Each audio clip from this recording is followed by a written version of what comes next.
Y'all, what's good, beautiful people? It's your girl Tay, and I'm here yet again with another update video.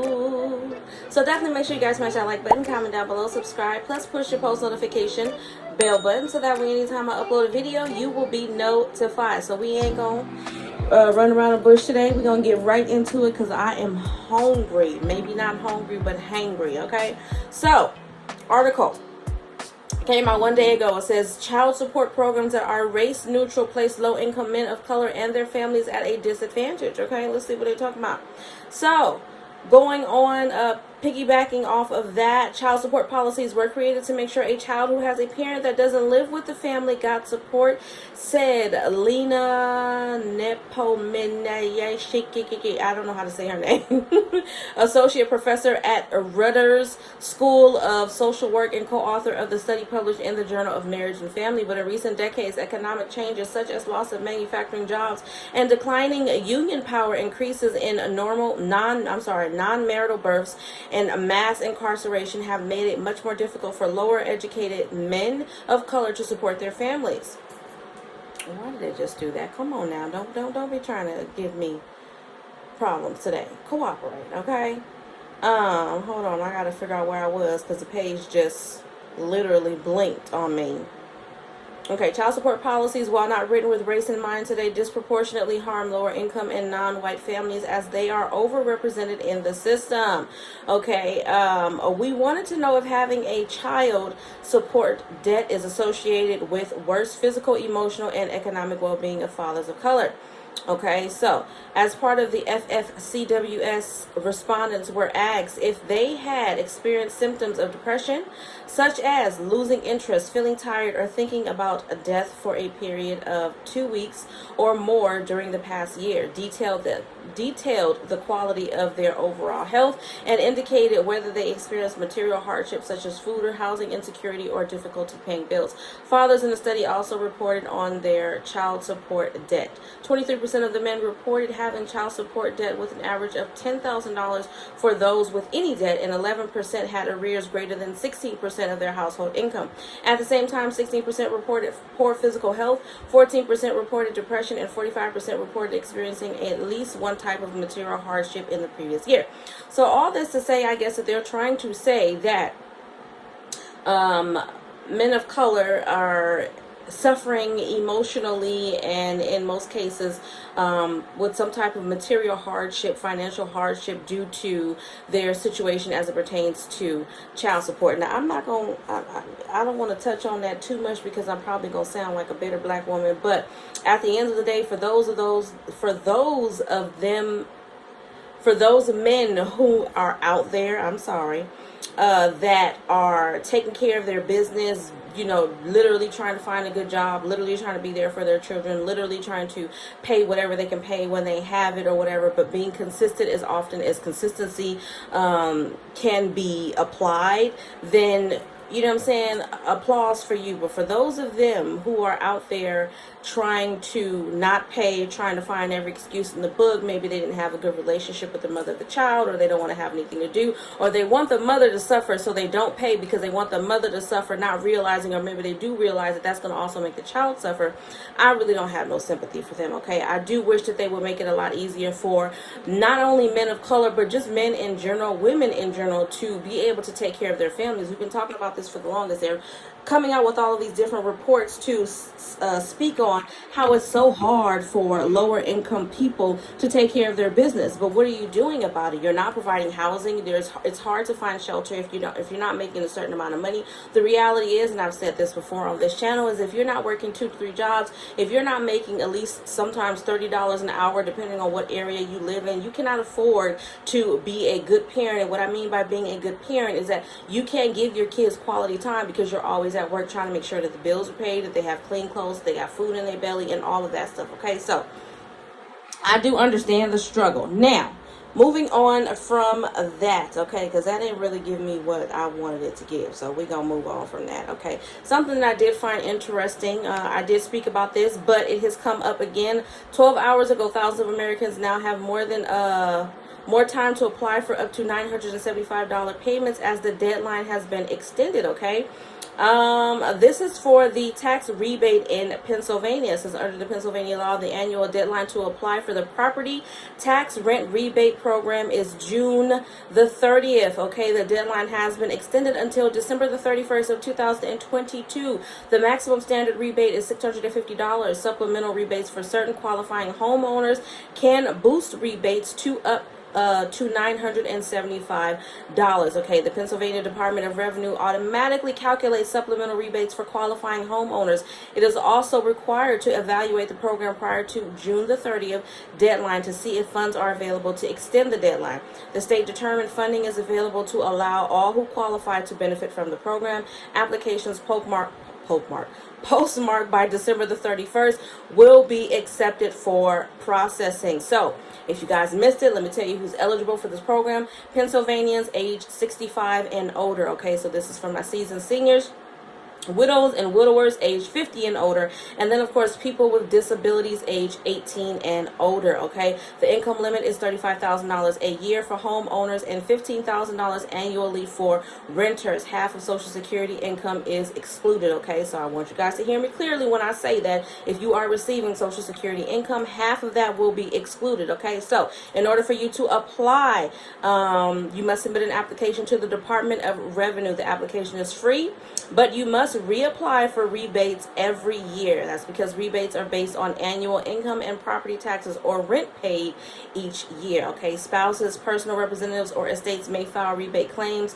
on behalf of claimants who lived at least one day in 2021 and meet all other eligibility criteria. Okay. When can you expect the money? Rebates will be distributed starting Friday, July the 1st. So obviously if you submit your application after that, then you're not going to get it around July the 1st, but that's when they're going to start to distribute those payments. Okay. The state said if you provide your phone number on your property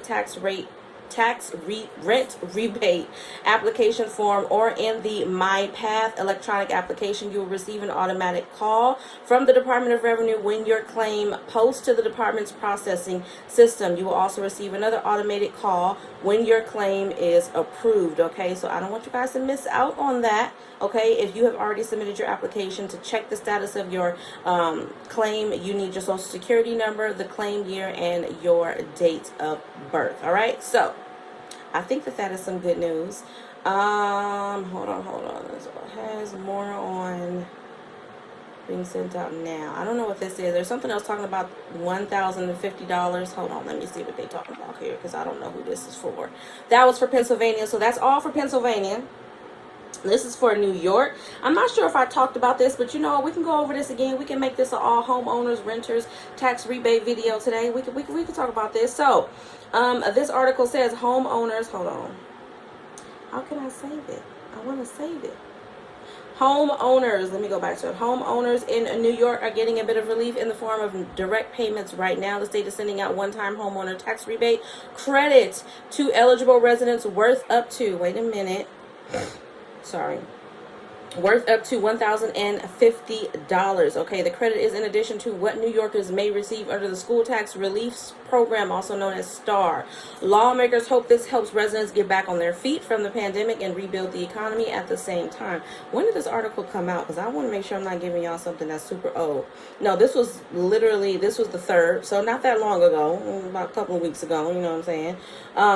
The HTRC is a 1-year program to provide property tax relief in 2022. Okay, the STAR program is an ongoing program to provide school tax relief to qualifying homeowners. Okay, so we got $975 payments and we got $1,050 payments. The amount of the homeowner tax rebate credit cannot be more than the amount of your net school tax liability for the 2022-2023 school year after taking into account your 2022 STAR benefit. Okay, New York City households will see an average benefit of at least $425. Okay, outside of New York City, the average benefit is about $970. This amount affects about 2 million households.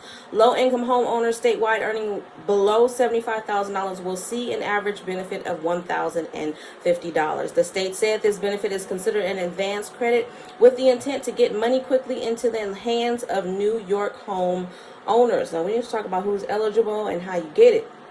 Okay, here we go. Who is eligible? To be eligible for the homeowner tax rebate credit, you must have qualified for the 2022 STAR credit or exemption, had income less than or equal to $250,000 for the 2020 tax year, a school tax liability for 2022-2023 school year that is more than your 2022 STAR benefit. Okay, the state explains you do not need to calculate your income to receive the HTRC. They will calculate income for the eligibility and issue any credit based on their determination. Now, when will you see the rebate money? The state expects to mail most of the homeowner tax rebate credit checks this month. Okay, and like I said, this was printed June the 3rd, and we're still in June, so this month. So be looking, check the mailboxes. Okay, a small percentage of homeowners may receive their checks after June because the state needs more school tax data that is not available until school tax bills are issued. All right, the state explained if you do not receive your check by early July, you can expect to receive it before your school tax bill is due.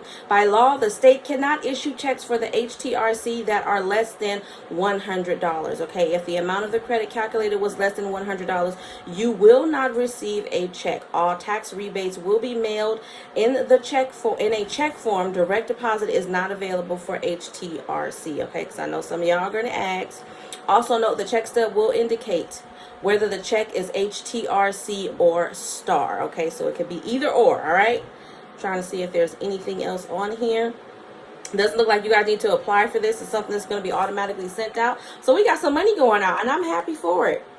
I am happy for it. Now, moving on from that, because there was something else that I wanted to talk about that's just as important. I want to give y'all a little bit of tea and let y'all know what's going on with Mitch McConnell, old stingy Mitch. Okay, so Mitch McConnell says he's comfortable with the announced deal on weapons safety. It's actually GUN, but I don't want to say that name.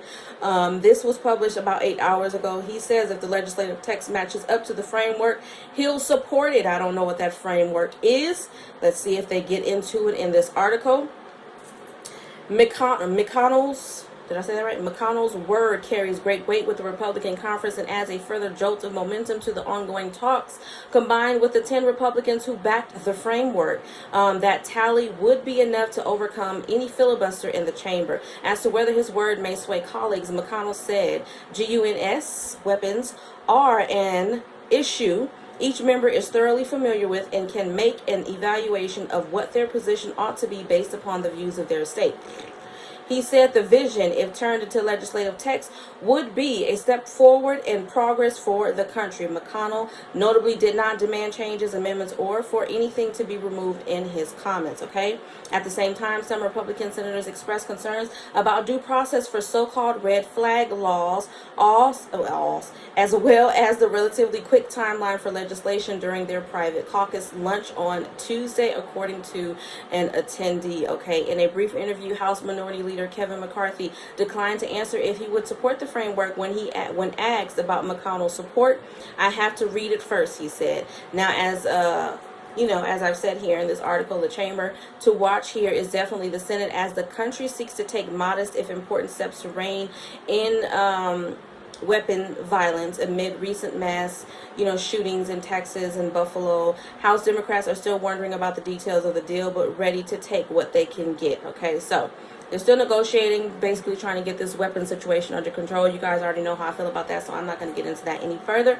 But I think we've got some pretty good news today. It's very rare that McConnell comes out and says something that I can somewhat, I can't even say agree because I don't know yet. We don't know what the proposal is. We don't know what's on the table. It looks like the Democrats are ready to just get this moving, you know what I mean? And I wish that they would, so that we're not losing any more babies, any more lives, period. But especially our babies. And before somebody come for me in the comments, I am not trying to say that children's lives are more important than adults, but they are to me.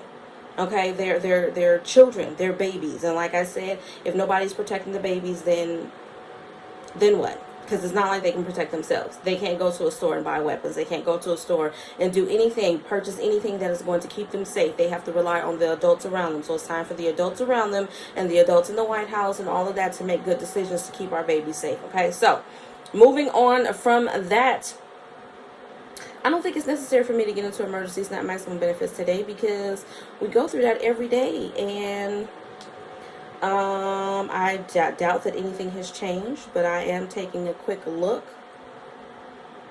Yep, nothing has changed in terms of emergency SNAP maximum benefits for the month of June. So if you guys missed the current list, I do have that on a video yesterday, as well as I have the payout dates in my Monday's video. Okay, so most likely I'll be going over it again tomorrow, but I don't think it's necessary to go over it today. I'm just taking a quick peek at pandemic EBT benefits for the current school year as well as the summer, and same thing there. Nothing has changed on that front. But as always, you guys, I hope this information was in some way helpful or useful to you guys in the least little bit. I'm actually liking this new schedule. It's working for me so far because I don't have to rush.